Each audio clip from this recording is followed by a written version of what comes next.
Good morning, students. Welcome you all to my YouTube channel PEC Academy Kurukshetra. My dear students, today I am here to discuss the most important numerical, and this numerical I have taken from class 11th Unit 3rd Laws of Motion. बड़ा ही important numerical है based on the concept of banking of road.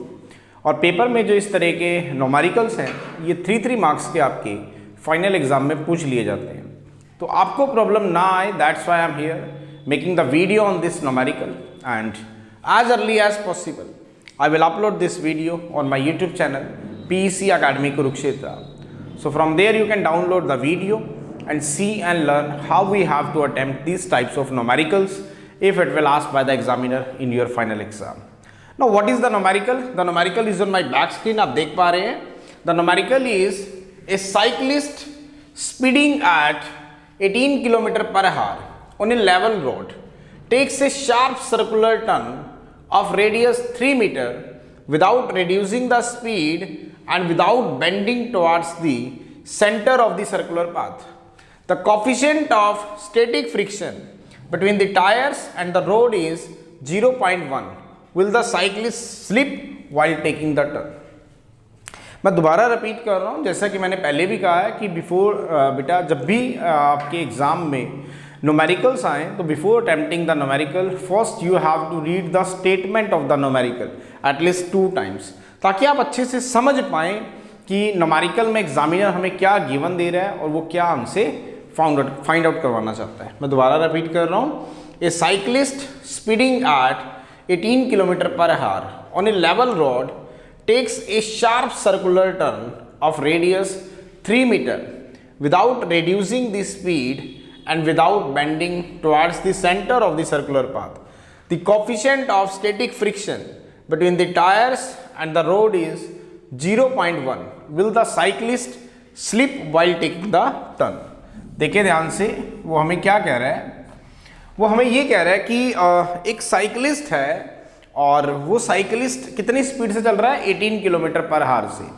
अब उसने एक sharp turn लेना है. अब जब turn लेना है तो उस टर्न का जो रेडियस है वो 3 मीटर है, लेकिन ना तो वो अपनी स्पीड को कम कर रहा है और ना ही वो मतलब झुक रहा है हल्का सा, bend toward the centre of the circular path. अगर coefficient of static friction between the tyre and the road 0.1 है तो बताओ कि क्या साइकिलिस्ट सेफली टर्न ले पाएगा या फिर स्लिप हो जाएगा. दोबारा सुने, वो क्या कह रहा है कि एक साइकिलिस्ट है और वो साइकिलिस्ट कितनी स्पीड से चल रहा है 18 km पर आवर की स्पीड से चल रहा है. अब उसने एक शार्प टर्न लेना है और उस टर्न का जो रेडियस है वो है 3 मीटर, लेकिन ना तो वो अपनी स्पीड को कम कर रहा है, स्पीड उतने की उतनी ही रखी हुई है उसने, और ना ही वो बेंड हो रहा है toward the centre of the circular path.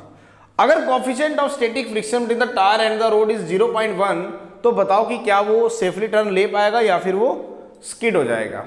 अब पहली बात, मैंने आपको एक आर्टिकल कराया था बेंडिंग ऑफ ए साइकिलिस्ट. जब बेंडिंग ऑफ साइकिलिस्ट मैंने आपको आर्टिकल कराया था तो आपको ध्यान होगा कि this is the X axis and this is the Y axis. अब साइकिलिस्ट ने जब टर्न लेना था तो आपको ध्यान होगा, जब साइकिलिस्ट टर्न लेना चाह रहा था तो साइकिलिस्ट ने अपने आप को ऐसे बेंड किया था. कितने एंगल से? थीटा एंगल से. ऐसा उसने इसलिए किया था क्योंकि जो साइकिलिस्ट का जो टायर है और जो रोड है उसके बीच में जो कोएफिशिएंट ऑफ फ्रिक्शन है, मतलब जो क्रिएट होता है, वही एक सेंट्रीपिटल फोर्स का काम करता है. क्योंकि जब भी हम एक सर्कुलर पाथ में टर्न लेते हैं तो बेसिकली हमें एक सेंट्रीपिटल फोर्स की रिक्वायरमेंट होती है. अब सेंट्रीपिटल फोर्स 2 तरीके से अराइज हो सकता है. पहला, एक तो फोर्स सेंट्रीपिटल फोर्स कौन सा होगा, जब साइकिलिस्ट ट्रैवल कर रहा है तो जो कोएफिशिएंट ऑफ फ्रिक्शन है between the tyre and the road वो एक सेंट्रीपिटल फोर्स का काम कर सकता है. लेकिन ये सेंट्रीपिटल फोर्स इतना सफिशिएंट नहीं है कि उसे सेफली टर्न दिलवा सके, तो इसीलिए वो क्या करता है, साइकिलिस्ट अपने आप को हल्का सा बेंड करता है, ताकि जब वो बेंड करेगा तो उसी का जो वेट है उसका एक कंपोनेंट सेंट्रीपिटल फोर्स में अपना एक रोल प्ले करेगा, जिससे सेंट्रीपिटल फोर्स इतना सफिशिएंट हो जाएगा कि वो सेफली टर्न ले सके. दैट्स वाई वो बेंड होता है एक सर्टेन एंगल से। लेकिन अब वो कह रहा है कि उसने बेंड नहीं होना। पहली चीज, साइकिलिस्ट बेंड क्यों होता है? क्योंकि साइकिलिस्ट क्या करना चाहता है, एक सर्कुलर पाथ में टर्न लेना चाहता है। अगर वो सेफली टर्न लेना चाहता है तो मैंने आपको आर्टिकल कराया था बेंडिंग ऑफ साइकिलिस्ट, तो साइकिलिस्ट को बेंड होना होगा एक सर्टेन एंगल से। ऐसा क्यों? क्योंकि सर्कुलर पाथ में टर्न लेने के लिए उसको एक सफिशिएंट सेंट्रीपिटल फोर्स की रिक्वायरमेंट होती है। लेकिन जो coefficient of friction between the tyre and the road है, it will also act as a play role as a centripetal force, लेकिन वो इतना सफिशिएंट नहीं होता कि वो उसे सेफली टर्न दिलवा सके। इसीलिए वो हल्का सा बेंड होता है। जब वो बेंड होता है तो उसका एक एंगल बनता है, किसके साथ? वाई एक्सिस के साथ। Suppose this is the X axis and this is the Y axis. अब साइकिलिस्ट हल्का सा बेंड हो गया, जब बेंड हो गया तो इट मेक्स एन एंगल से थीटा विद वाई एक्सिस, जिससे उसी का ही वेट का एक कंपोनेंट सेंट्रीपिटल फोर्स के अंदर अपना एक रोल प्ले करेगा, जिससे सेंट्रीपिटल फोर्स की वैल्यू बढ़ेगी और वो सफिशिएंट हो जाएगा उसको सेफली टर्न दिलवाने में। तो उस केस में हमारा जो टेंजेंट थीटा आया था, आपको ध्यान होगा, for the safe speed of turn अगर हम बात करें तो it is v square by r g. ये हमारा रिजल्ट आया था बेंडिंग ऑफ साइकिलिस्ट में, जिसमें हमने कहा था कि साइकिलिस्ट कब सेफ स्पीड से टर्न ले पाएगा, मतलब उसकी जो स्पीड है जिससे वो टर्न लेना चाहता है वो सेफ स्पीड में कब काउंट होगी जिससे वो स्किड ना करे।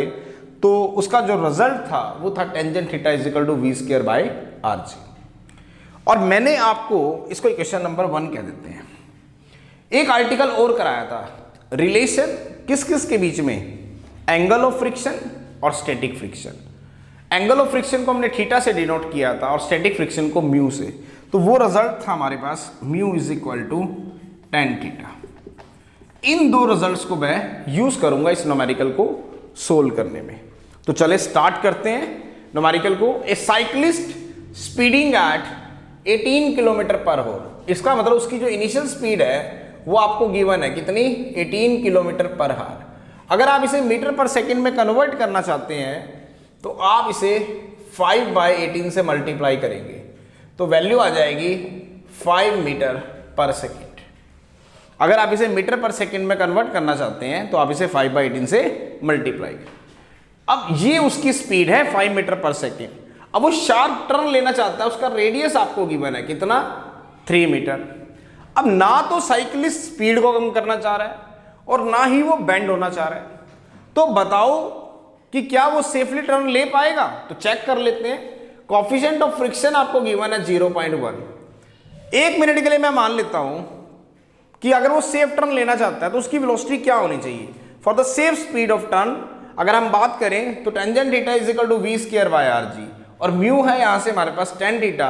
तो फ्रॉम 1 and 2 अगर आप बात करेंगे तो v square by r g is equal to mu. ये हमारा एक रिजल्ट बना for the safe speed of turn. तो for the safe speed of turn v square by r g is equal to mu. It means v square is equal to mu r g. It means v is equal to square root of mu r g. Value put करेंगे coefficient of friction mu की value है आपके पास 0.1।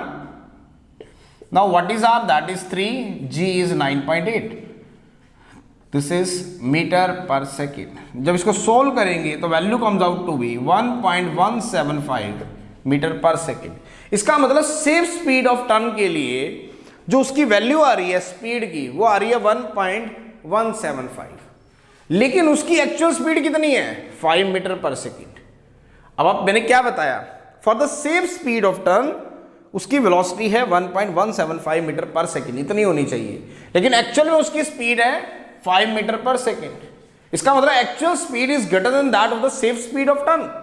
तो इसका मतलब cyclist जो है वो गिर जाएगा, वो स्किड हो जाएगा। क्या बताया, उसकी जो सेफ स्पीड के लिए वेलोसिटी है, for the safe speed of turn the velocity is 1.175 meter per second, लेकिन उसकी जो एक्चुअल स्पीड है वो है 5 मीटर पर सेकेंड, जो कि इससे कहीं गुना ज्यादा है।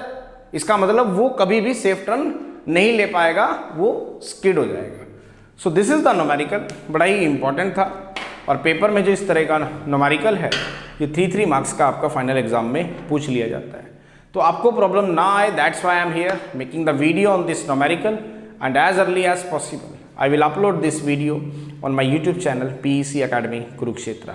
So from there you can download the video and see and learn how we have to attempt these types of numericals if it will asked by the examiner in your final exam. So at last, my dear students, again I am saying, if you like my videos, like my work, like my effort, that please don't be forget to subscribe my channel. My channel is PEC Academy Kurukshetra. तो अंत में मेरे प्यारे विद्यार्थियों, अगर आपको मेरा काम पसंद आ रहा हो, मेरे वीडियोस, मेरा चैनल, मेरे एफर्ट्स अगर आपकी प्रॉब्लम को सॉर्ट आउट करने में आपकी हेल्प कर रहे हो, तो प्लीज़ मेरे चैनल को सब्सक्राइब जरूर करें। My channel is PEC academy Kurukshetra. धन्यवाद। जय श्री कृष्णा, जय गुरु जी।